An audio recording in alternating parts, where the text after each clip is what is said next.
This is The Guardian.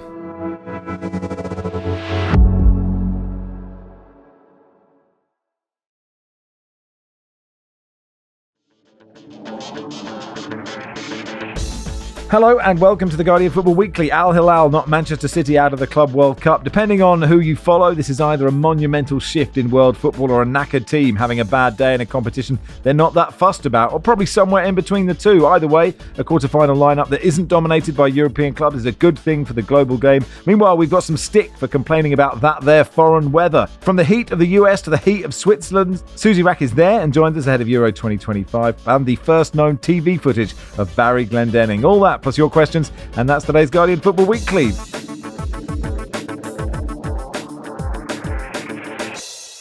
On the panel today, Nicky Bandini, hello. Morning. Nedum Onuoha, welcome. Hello, Max. Yes, we'll get to your, I don't know if it was your TV debut, but I was sent it many times, Barry. Barry Glendenning is here.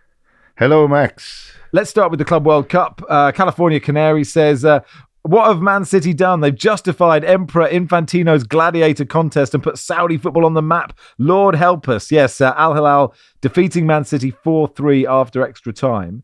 I mean, the reaction to this has been interesting, Nedum. Like this, that whether I said in the intro, whether this has turned the world football order upside down, that the Saudi League is now a major force. How monumental or not is this result? Listening to people from the region, I think somebody said this is the biggest result that Arabian football's ever had. And I can see that. You know, it's a FIFA competition. It's against the side who won the Champions League not too long ago. So yes, of course, it matters from that perspective. But then I think from our perspective, if we were to zoom out, how many people do we know that have been watching or tracking the tournament in itself? Because I've had lots of people tell me that the tournament doesn't matter. I've had lots of people tell me that Saudi Arabian football doesn't matter. And even on this podcast, we were trying to debate what is the value of like a goal in the Saudi Pro League maybe a couple of weeks ago. So now that they're here and they're competing, I think the more interesting thing from my side was seeing how they do sort of match up against other teams from around the world. Sometimes it's been good, sometimes it's been bad, indifferent, but it was good. It was entertaining, and obviously it doesn't necessarily represent the depth of the league as such, but it's a huge result. And I think what matters more again is that contrary to what people will be able to believe, City would have wanted to win that game of football because now it does carry the sort of weight of not a waste of time, but kind of like, well, we got knocked out in the round of 16, and whoever they would have been knocked out to if they did go out, that would have mattered anyway. So yeah, it's a huge result for Arabian football.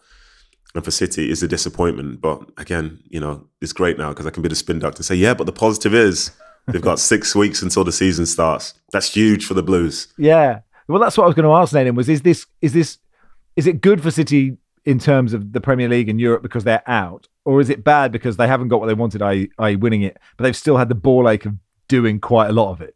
I think overall, for this next season, it's probably going to be deemed to be good. I think for the teams who are still left in it, you know, especially the English one like Chelsea, if they, for example, made it to the final and they're playing that game in the second week of July, knowing full well that the season starts in just under a month's time, but the players haven't had a proper break yet, that's something that will be playing on your mind, I believe. Because other teams now, as we've seen, have started pre-season this week and the week before. They're actively getting ready for the next season now. But if your team is about to have a break when people are almost halfway through their pre-seasons, it's probably not helpful. But to give the tournament itself credit, those players, once they get out there and it's this knockout round, everybody's trying to win. Whether it is a team from Brazil, whether it's a team from Europe, whether it's a team from Saudi Arabia, everybody's trying to win. And to be the first winner of this competition will matter to them. The downside is, in my opinion, as is the case with the general Club World Cup, most people don't care because their team's not involved. And to really care about that is like a real deep love of just watching all types of football available everywhere. But I don't think that's necessarily going to be the case for this. But like I say, for those teams involved, they've been out there for, 2 weeks now, maybe longer.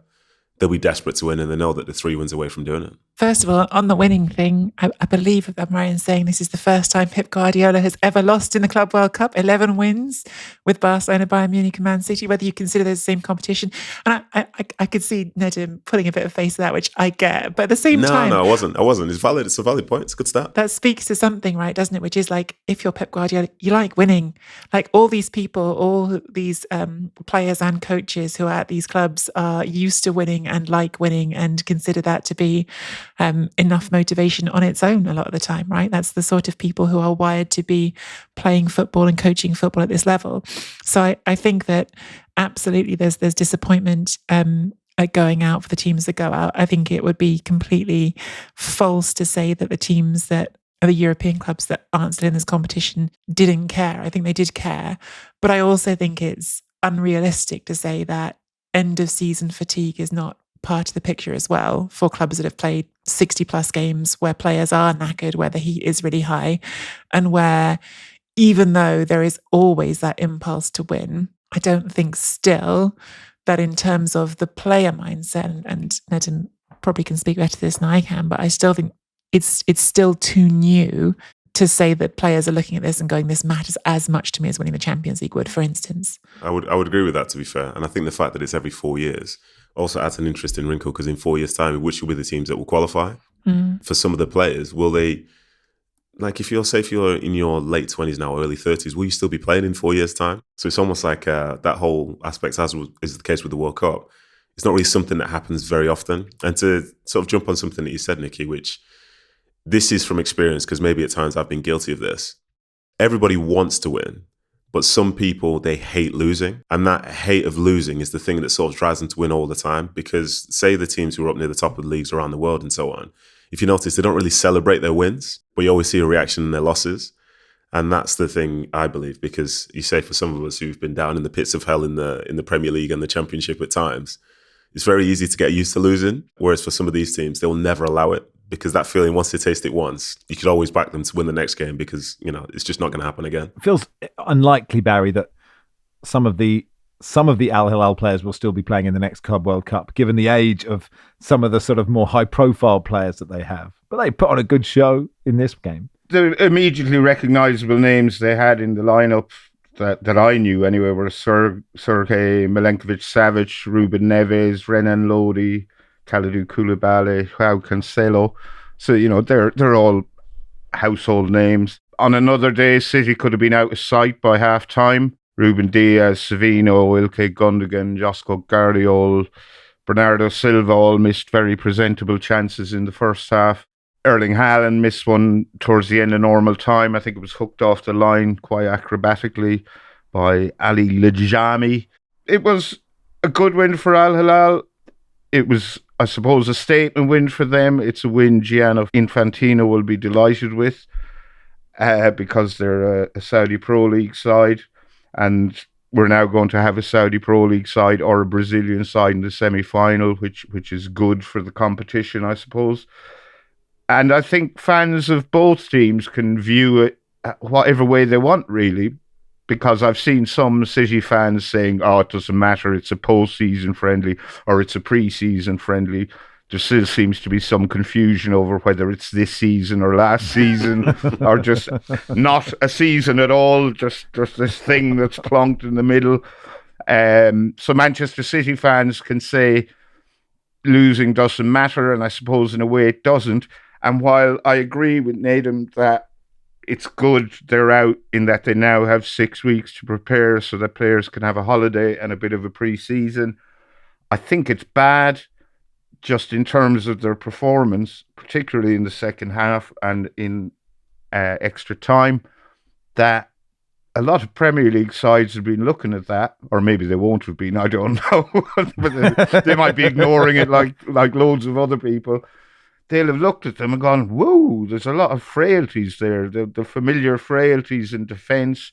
Ederson looked a bit ropey. Ruben Diaz didn't have a good game. And obviously that injury to Rodri. So it's an injury setback. That's what we're being told. We don't know if it's the same injury, a different injury. I presume City fans will be hoping it's a different injury. He hasn't had a recurrence of that knee problem. And I hope for his sake he hasn't.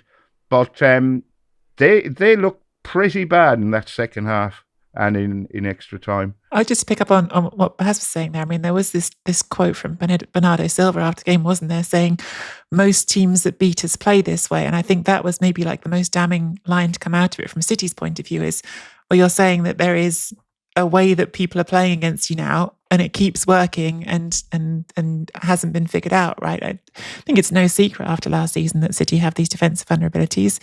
I think if there was one person who definitely came out of that game feeling like a winner. By the way, it's Simone Inzaghi, who of course is coming from a really humiliating end to what could have been a brilliant season at Inter, and has been written as an awful one because they got thumped in the Champions League final, reminding everyone that he does know how to scheme an individual game and how to unpick the weaknesses of certain opponents. So I think there was a definite bit of vindication in there for him.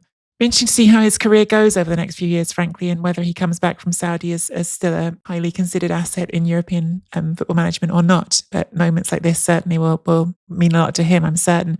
I mean, just to say on the Al-Hilal side quickly, because we obviously focus on it a lot from the City side, it is an interesting, in abstract team to look at, because it has got all these names you look at and think of familiar players we know who've been successful in European football, like Milinkovic, Savic, like Koulibaly, like Neves, players we know all about, Cancelo.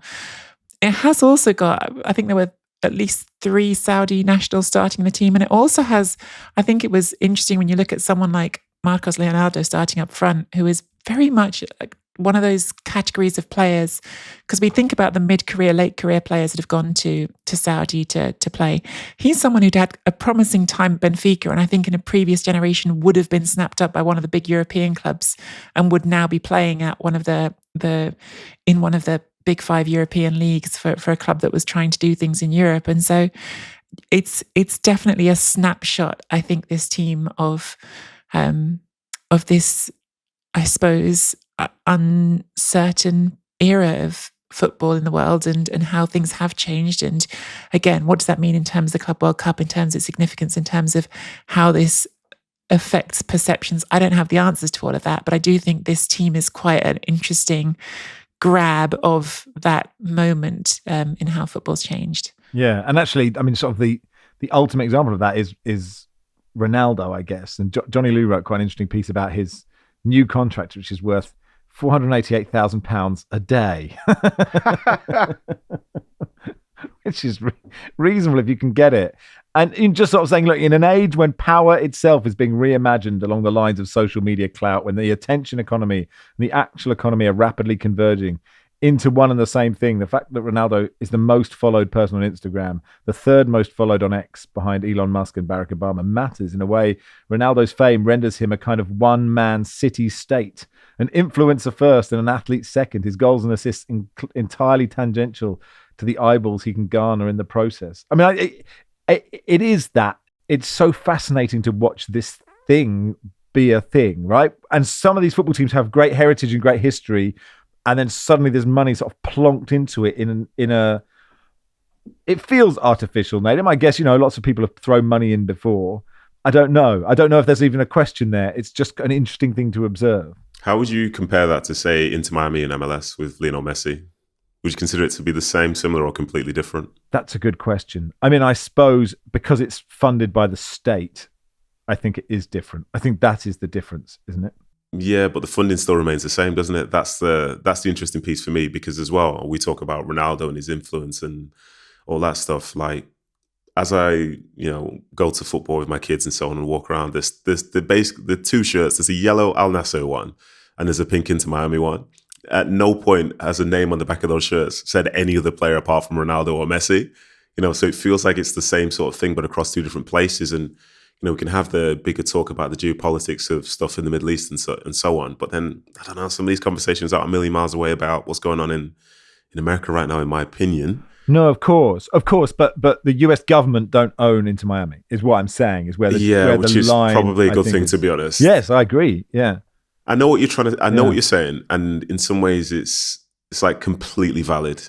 But again, like the way that MLS has completely changed how it's worked to bring Lionel Messi over is a big statement in itself. And I think the value that he's brought to that league, sure. I think the viewership last year was as high as it's ever been. And most of that viewership features wherever Lionel Messi is going to be playing football. So the impact is there. And yeah, you could definitely make the case that those two are influencers. But what I would say from a footballing standpoint is I'm okay with that, because they changed the game of football in my eyes and in my generation. Because for the way that they did things from when they were younger has led to how so many thousands of players across the world now try and play football today. Whenever I look at like deals for people and so on and so forth, having spoken to people in the past, you can have all these deals for like really good players, like average players, whatever, then there's the Messi and Ronaldo type things where you know their influence is bigger than anyone else we've seen probably in our lifetimes. So Ronaldo getting paid that, whoever pays it will obviously believe it's worth every single penny, as is the case in America as well for Lionel Messi, because without him, like, what is the league? I don't think it's any different to what the Premier League did when it started. When I was growing up, when I was a kid, foreigners in English football were quite rare. Didier Six at the French World Cup winner, actually, at Aston Villa. Very exotic. Johnny Method at Manchester United, Dutch thunderbolt of a free kick on him. Quite rare. You know, you didn't have... You'd English players, Scottish players, Irish players, and Northern Irish players. And then as soon as the Premier League started, whoomph, all these foreigners come over because they're all following the money. And now, more often than not, Premier League sides have more foreigners than English players. We have Premier League sides fielding teams without any English players. It's uncommon, but it's not unheard of.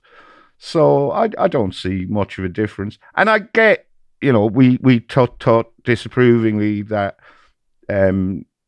nation states shouldn't own Premier League football clubs, but I think nation states are perfectly entitled to have their own leagues. This is a mildly controversial point. If anyone wants to get me in trouble, fine, whatever.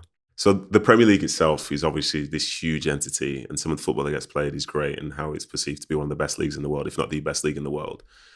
But through the years, especially players from abroad, they come here because of the earning potential, because they're trying to have a career. But I think sometimes, because we're so caught up in it, we think, oh, you come in for the prestige of the league. But some of these people haven't watched the league for 30 years. They don't have the feel of what it is to see like a Merseyside derby or like the Tyne-Wear derby and all this stuff. That's something that's very, very specific to us and our love for it.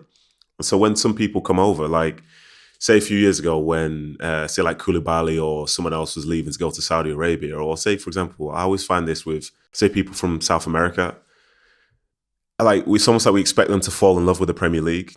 But realistically, one of the reasons they came was because this is an earning potential for them, and for them to be able to at some point go back home, because most of them will still call Brazil home after their careers, but come back home and have affected the lives of not just themselves, but everybody around them. You know, and what's the difference between that and, say, earning money over in, say, Saudi Arabia, or, say, going to MLS and earning that big money?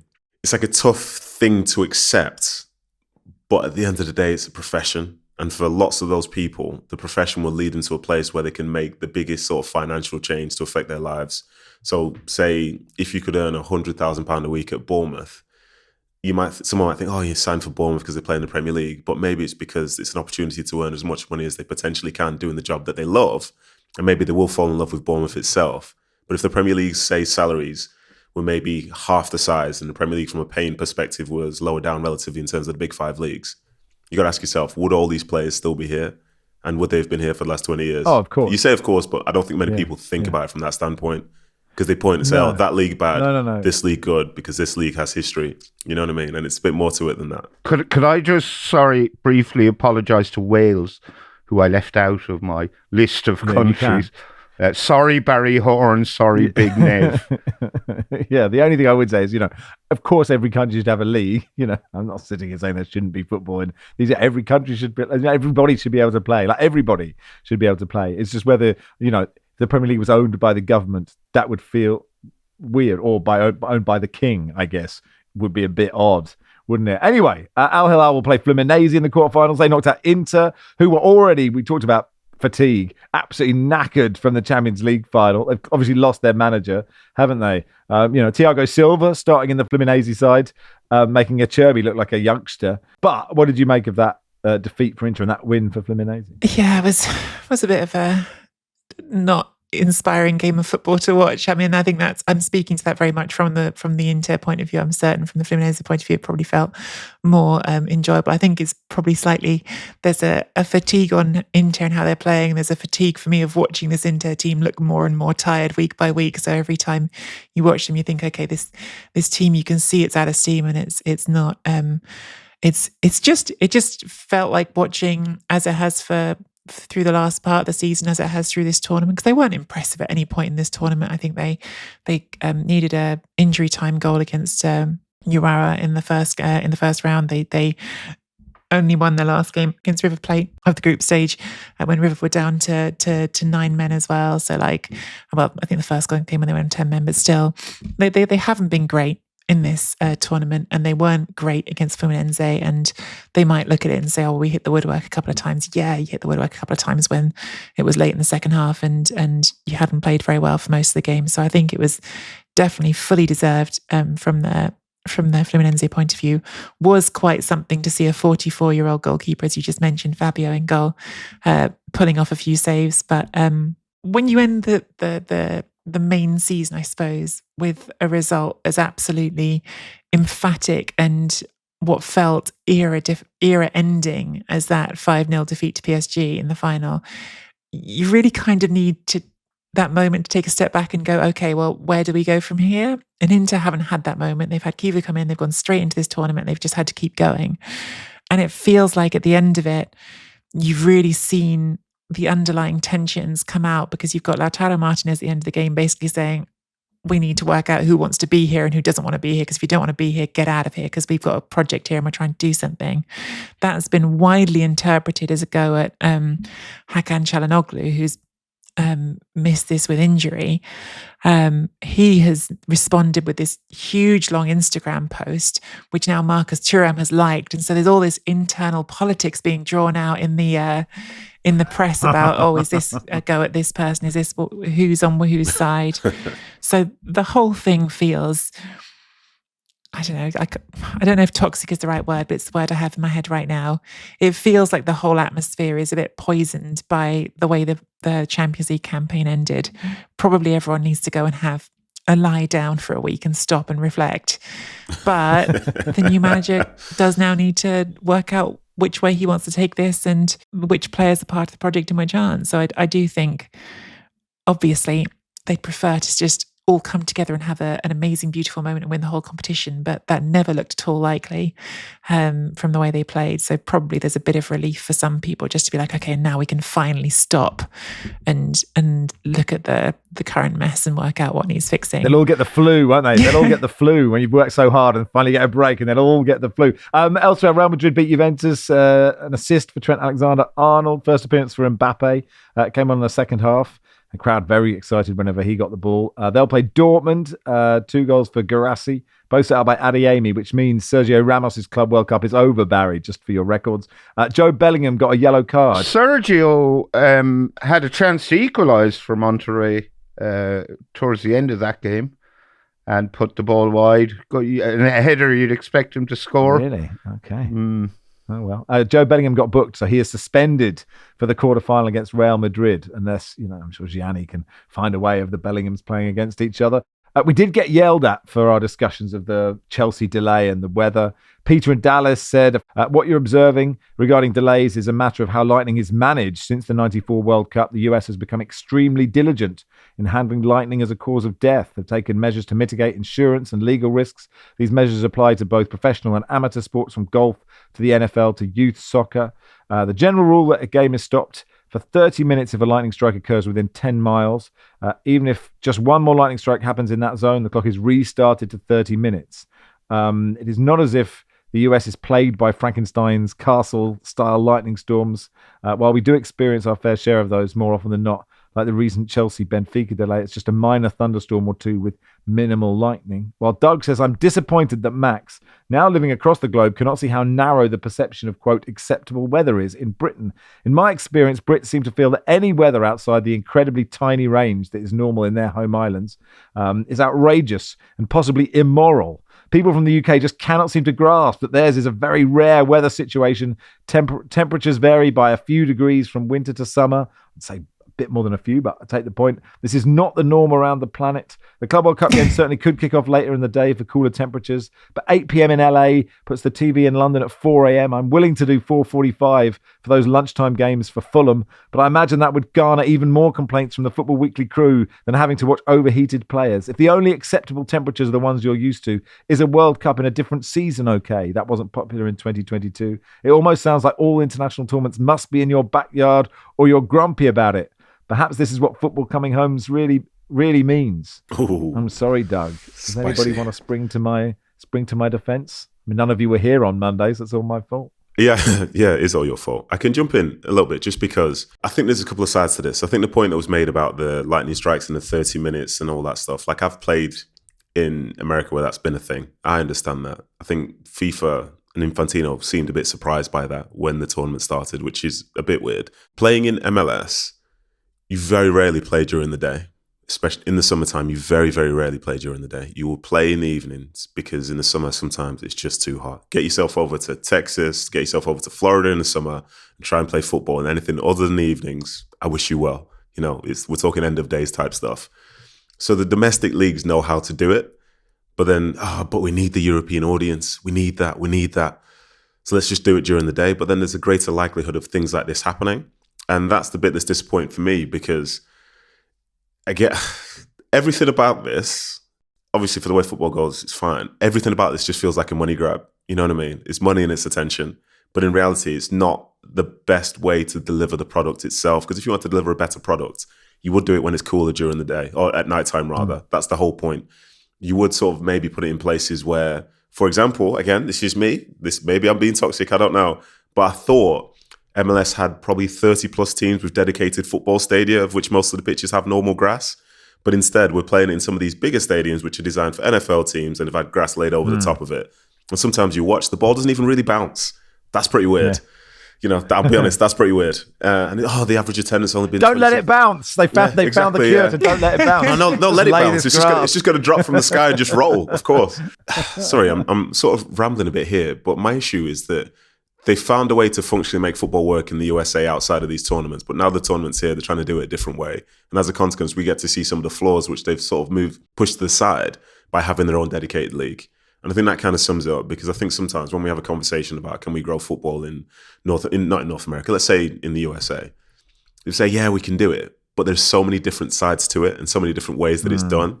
And I don't know if this is necessarily the best way for it to be done because if all these teams, for example, that travel from Europe to play in America played in the MLS stadiums, they'd probably have a better experience because it would feel more true, feel more fair. And the stadiums would look fuller, right? If they're exactly. Exactly. Very quickly, Nedum. Mark sent a message going, with all this weather talk, can we hear Nedum talking about playing for Real Salt Lake against Sporting Kansas on the 8th of November 2020. I watched the highlights. It's very snowy. You keep the line quite well, Nedum. Of course. Nedum. But you got hooked in that game. I didn't. No. You see, this is the difference between having like data and having understanding to turn that into information. That was the last game of my career. Got it. And the reason I came off was because they wanted to give me, at the time, like due to the pandemic and so on, the stadium wasn't full, but they wanted to give me the chance to have a standing ovation in my last ever professional game. So there's the context. Yeah. And there you go. It makes more sense. In my memory of my last ever game, I love the fact that it snowed so heavily. We hadn't qualified for the playoffs. This is my last game. I had family in the stands. I had friends in the stands. And it's the first time in my career I played with an orange football. And that ball is upstairs in my house now. So that's my memory from that. See, so there's the context. You see? You don't just go on the internet, my friend. That's the people. Did you get the standing ovation? From anyone that was still left, yeah. Listen, it wasn't a lot of people, but it was a nice moment. I remember when, because I knew I was going to be coming off before the game. And when it was like, I'll be honest, when it was that time and the board was going up, I took a breath. I was on the pitch. People coming over to me, like shaking my hand, all this stuff. And it actually felt quite nice. You know, football, it can be such a hostile sport. This was my last game. It was my last moment. Felt nice to clap whoever was there, go off and then just sit down on the bench and just watch the game in the most carefree manner, knowing that I cannot affect this anymore. So yeah, that was a nice moment. Well, look, before your last pod, we will let you know. And cheers, mate. Is it this one or which one is it? We'll get Lars or someone off the bench for the last 2 minutes, and you can have a standing ovation. And that'll do for part one. Suzy Wrack will join us in just a second for part two.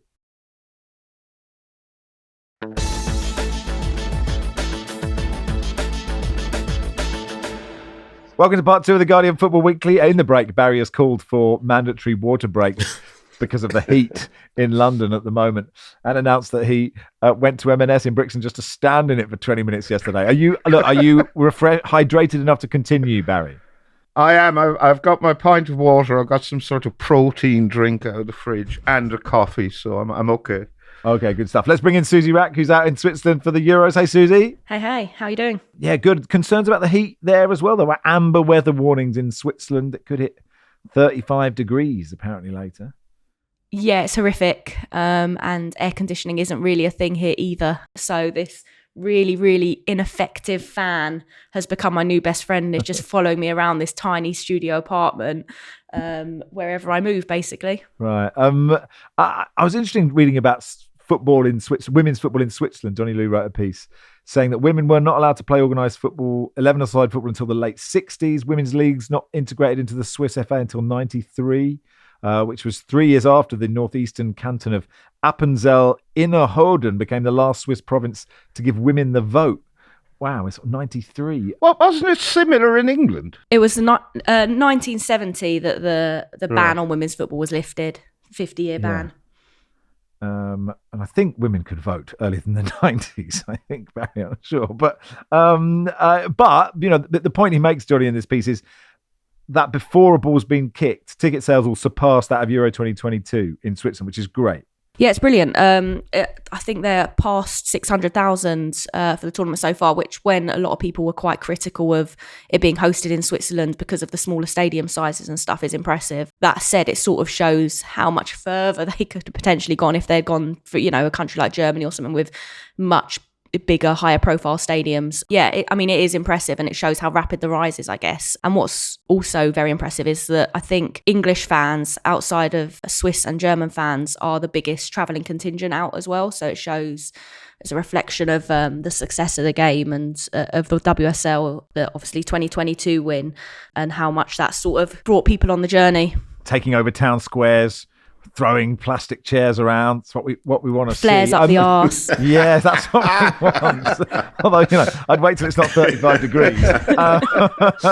So look, how do you see England? We talked to Seb about it on Monday, who's covering it for ITV, but how do you see England? I saw someone saying, look, the exciting thing about England is they could win it, they could go out in the group. You just don't know. That's kind of what is the great thing about the tournament as a whole, in that there's about 5 teams that have a realistic shot of winning it. I mean, once you sort of exclude Spain, England's chances, I'm nervous about the group stage because it took them time to sort of get into a rhythm in 2020. The first game was against Austria. It was 1-0 win. It wasn't overly convincing performance-wise.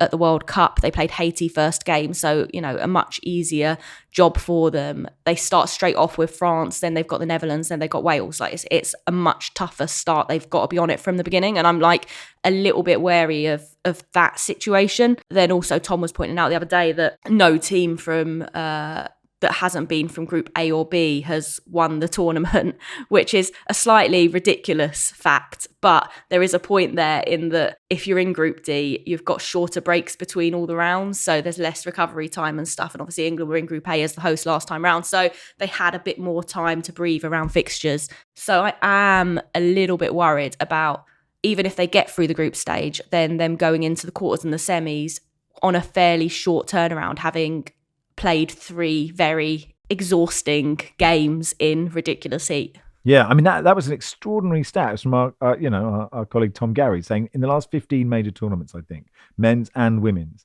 the team that wins the first semi-final, that's gone through from the top of the draw, wins the tournament.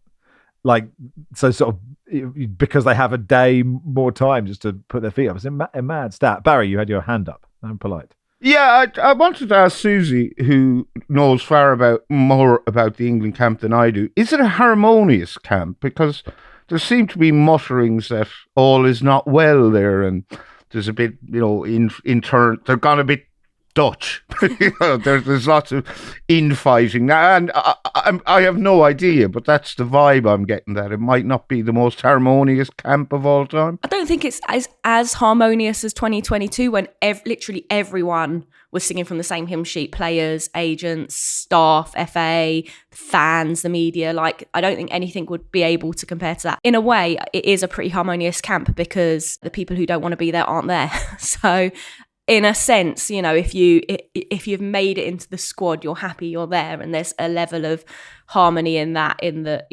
Now they're finally down to that 23. I think it is pretty tight, and it's a nice group as well. Relatively, there's not too many areas where I think you'd expect it to be fractious. Serena's handling of things has been questioned a little bit, particularly around Mary Earps and Fran Kirby in particular, who both retired. And when you look at, say, the US women's national team, who had Megan Rapinoe and Becky Sauerbrunn and Alex Morgan playing well into their late mid to late 30s, to see players sort of retiring in sort of early to mid 30s is a little bit odd maybe in that context. So her handling of things, I think her sort of veneer of like perfection has slipped slightly, but then again, you know, she's won back-to-back European titles and clearly is a very good tournament manager. So like I'm loath to like say, oh, it's all going to fall apart in a major tournament when she's the expert at them.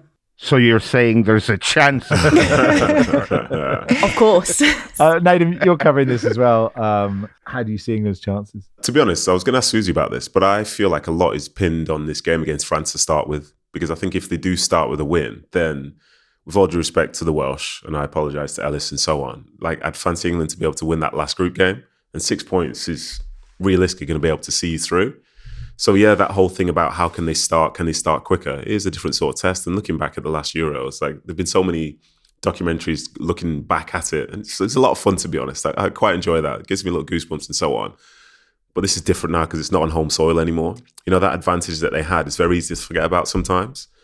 But for the side of the draw that they're on and the group that they're in, I think it's good to sort of sharpen the mind as such. And I fancy them to get results against France and Netherlands, to be fair.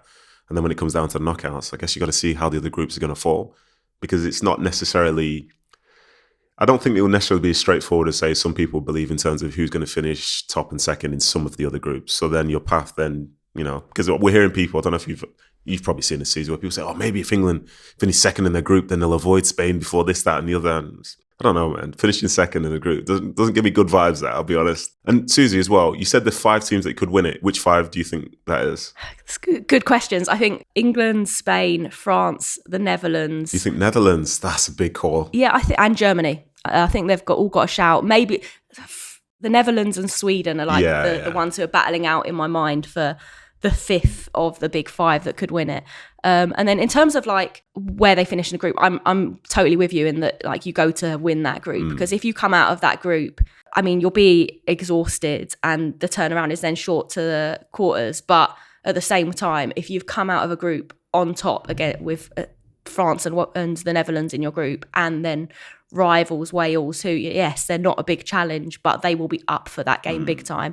The momentum and confidence you're going to have going into that next round is going to be better than anyone else in the tournament. So, like, I think you can't underestimate that psychological factor of coming out of that group top. So, sort of, where they finish and who they play next is kind of irrelevant in that sense. They won't want to be playing machinations.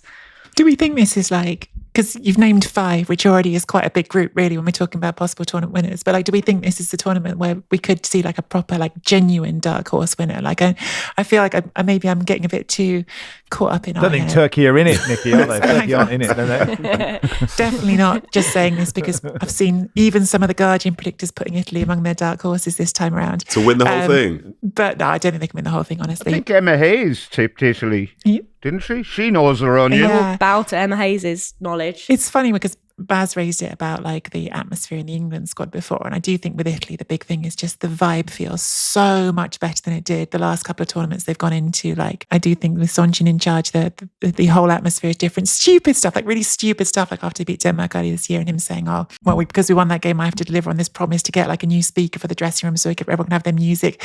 I know that's stupid, it really is, but I'm a big believer in this with like tournament teams that like at tournaments that people have to want to be there. Like I think it's been one of the problems for Italy's men's team, frankly, even at the last Euros, was the vibe was just horrendous. So like that stuff does matter. I don't really think I believe this Italy squad is good enough to win it. But then at the same time, like no one thought Arsenal were going to win the Champions League at the start of this season, did they? Right? Like so there's maybe a moment where it could be, you look at some of the teams that go in as a traditional favourites, it feels like Spain and Germany are everyone's favourites, but hey, Bonmati might not be in good shape to start this tournament, and I don't know, it feels like maybe there's a chance this is a real surprise winner year. There's definitely a chance of it. I think outside that top 5 it's unlikely, although like you say, Italy I don't think would win it, but they look so much better and so much more. It's like a 2.0 of the team that did fairly well at the 2019 World Cup, and the group that they're in is fairly kind to them. Obviously Spain will top it, but then it's sort of, I would say, between Belgium and Italy for that second place to get out. I think it's realistic that they could, which is the first game, right? They kind of have to win that one. So that's quite fun. I mean, who knows? the World Cup in Australia, Germany collapsed out of the group stage, and Tom had predicted that they were the winners. So anything can happen. I love throwing that in there because he hates it. For every single one of these teams, there's two versions of that team that could show up in the same way that there were very much two versions of Arsenal that could show up in that Champions League final. Absolutely blisteringly brilliant Arsenal, or the pretty chaotic, very prone to collapse Arsenal. And I do think that pretty much almost every single team in this tournament has those two elements in them, which means that there's not an outright favourite. So maybe bar Spain, but I mean, I'm really putting that down to Montse Tomé not necessarily being the best manager, rather than the players being absolutely phenomenal. But yes, I do think it is. There is a chance that there is a new name on it for sure. It would be nice if it wasn't Germany, purely because of their sort of history in the tournament and how many times they've won it. That obviously wouldn't be a new name. They've won it like 8 times or something. But yeah, it'd be good to see one of the other teams get a title. Yeah, I'm not so convinced we'll be seeing that. But say when I look at this tournament, you're looking at basically Spain, Germany, then that next sort of tier, you're looking at England and France and so on. And the difference between them all, it's not massive, but Nicky's alluded to it, Suzy's alluded to it, we allude to it basically every time we're on this show. I wish you could quantify vibes. I wish you really could, because that can be such an elevator, or sometimes it could just take you down. Like, for all the years, for example, with, say, these tournaments, like the France team, everyone always acknowledges their talent, but then they say the vibes are off and they end up winning nothing. Mm-hmm. But with the talent that they have, of course they should win it. Well, why wouldn't they win it? Why wouldn't they be in the final? Said, yeah, but you see, there's this drama, there's this, that. Max, you need to get to the bottom of this, my friend. What is the value of vibes when it comes down to success? I was going to say, vibes are if you get the vibe right, the show is great. 100%. See, you get it. If the vibe is good, if the vibe is good, you don't sweat any of the small stuff. The podcast is great. That's the truth of it. The other, I just pick up, I did like you describing the whole Welsh nation, Nedum, as Ellis and so on. That's big for Ellis, isn't it? Is it too patronising just say happy to be there, Suzy? Or do you think their eyes will be on that England game? Because, it is a great achievement to make their first major tournament. Yeah, and Jess Fishlock said she can sleep at night now, because it was the thing that was missing, was getting Wales to a major tournament. Yeah, I mean, they're very much there for the participation award. I think the likelihood of them doing much against any of those 3 teams is pretty slim. That said, that psychological element of elevating your game against the English, I think, is there.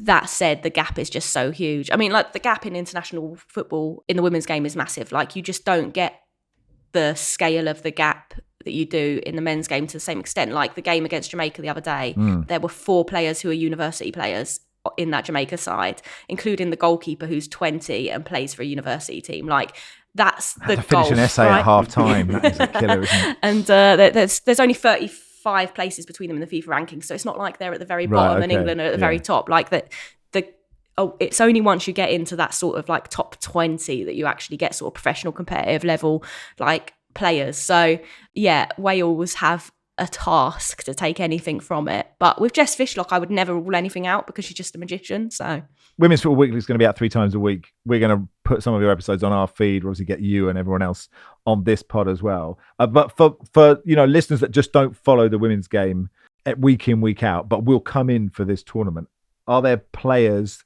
that they don't know about that they should be like fixed on? Oh God, so many. I mean, from an England point of view, I'm just so excited to see Lauren James back, who is probably a name that people know, but she's been injured. She's been out for 3 months with a hamstring injury. And I saw her in training the other day, and she was still one of her probably her first, second training sessions, like where she was doing it in full, and she just looked absolutely incredible, and her skill level was insane. Obviously, all the Spanish players, but then if you go a little bit deeper, you've got Berenstein for the Netherlands. There's some really exciting young players about. Pretty much every single team has someone decent in now, which is a little bit of a stretch, a change from the previous tournament. There are top level players at every single team, which is a positive sign for development. I think from my perspective as well, what I would say is, you've mentioned the gap between, say, the very best nations and some of the other ones. So say like Wales being here, but then Spain also being here as world champions. The gap between those two teams will be very big.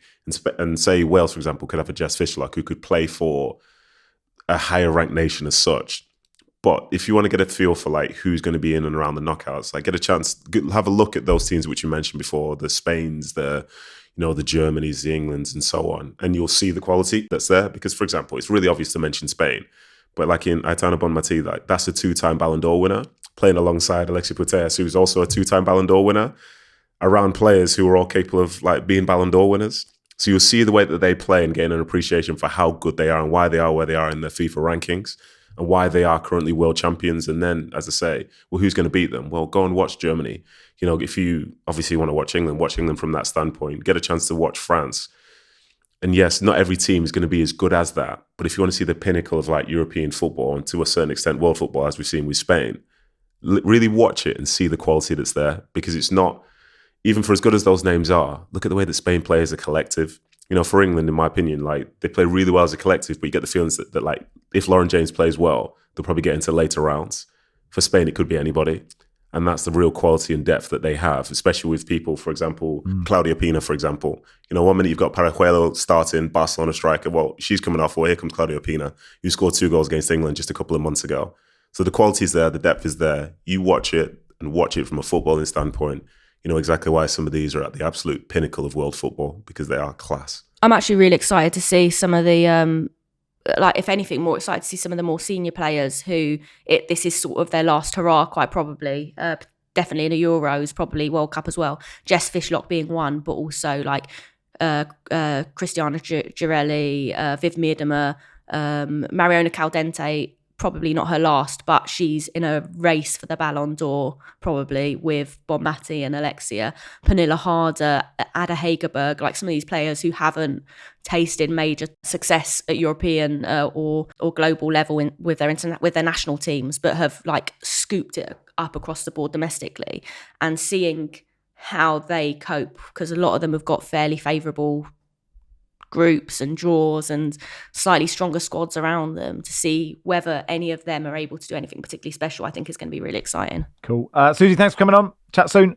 Thanks for having me. I'm going to go and practice for my leaving cert for some reason. I just got a urge. Yeah, we'll get to that in part 3. See you later.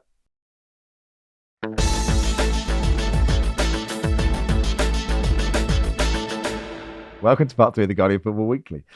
Henning says, what happened in Italy in the playoff between Salernitana and Sampdoria? Did I pronounce that correctly, Nicky? Because I tried about 15 times before that moment. I'll just throw it to you and you can crack on. Salernitana, the team who played Sampdoria in the Serie B relegation playoff playout, I guess.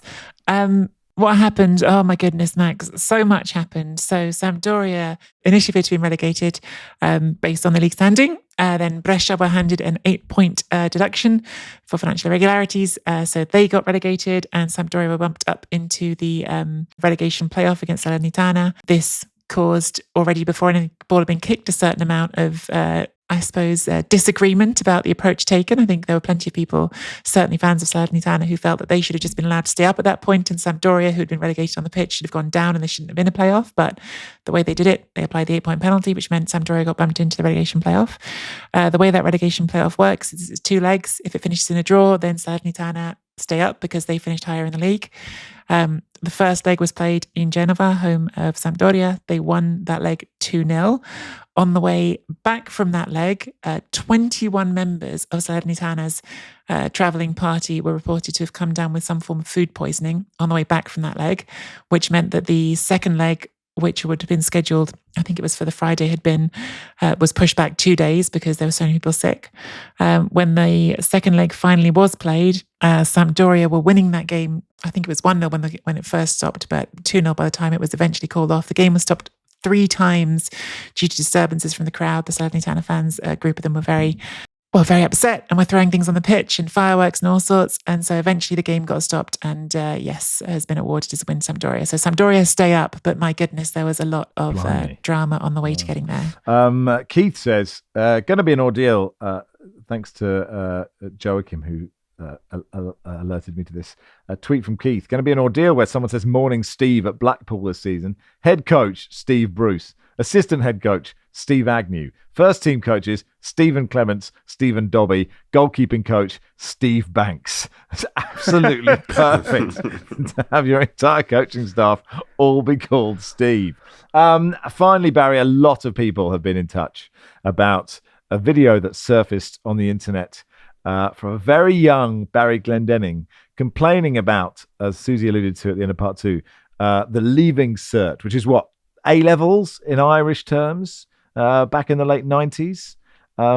Did you like seeing, how old were you there? 20? 18? 24, I think. 24, okay. And what 24 was it? years old and about 4 stone lighter, I'd say.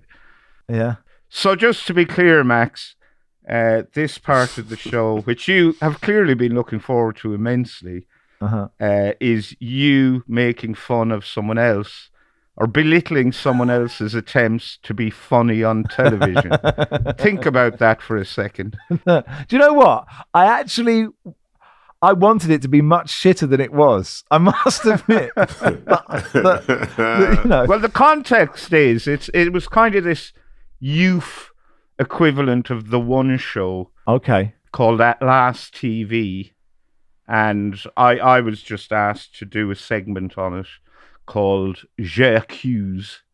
And so you had to go on and complain about something that you didn't like. So my complaint was about the rigidity of the Leaving Cert, a series of examinations school leavers have to do, where you're very much restricted in...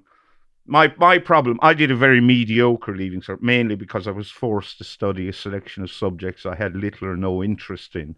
And I think I would have done a lot better if I'd been allowed to study subjects I was interested in. And did your video, did that change education in Ireland? I remember that particular episode of the show was reviewed by the Irish Times TV critic, and he referred to me as, and I quote, some idiot. Well, we have that in common from reviews of TV shows. I would say that I thought actually it was quite fun.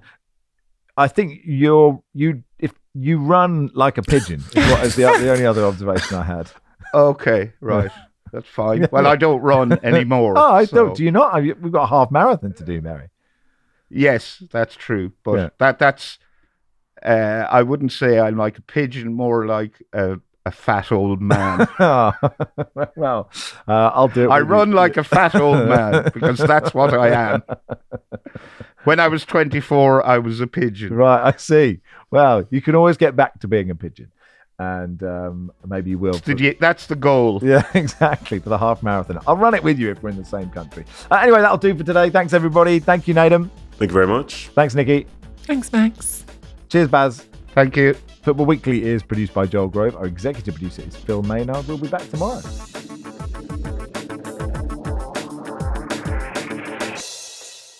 This is The Guardian.